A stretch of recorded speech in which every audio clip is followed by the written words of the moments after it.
I have an integral. Here's a to b square root 1 plus a certain derivative dy or dx whole square dx. This is used to determine the length of a certain arc. If I have 2 points and a function between was a curved function, you can determine this length of this curvature by means of this. But you can also use the same formula to determine the length of a straight line as well, and I'll show you. You know, if you have 2 points on a Cartesian coordinate system, you can easily develop a right triangle, and you have a square plus b square is equal to c square, because you always have here what? A right triangle which develops between any 2 points. You can use this for determining hypotenuse. This is just exemplification.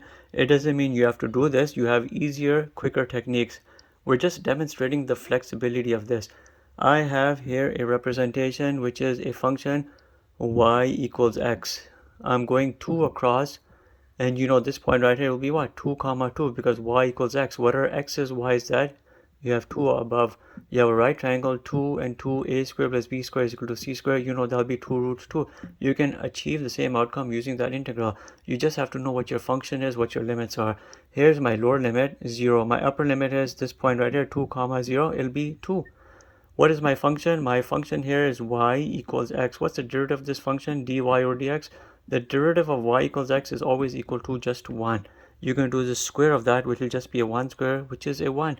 Run everything through your integral. Lower limit, upper limit, 0 to 2, a square root 1 plus my derivative square, which is 1 square dx. You know this is just a square root 2. You can push it out as a constant. I'm looking 0 to 2 dx. The antiderivative of this imaginary 1 is an x. Upper limit 2, lower limit 0, you have a root 2.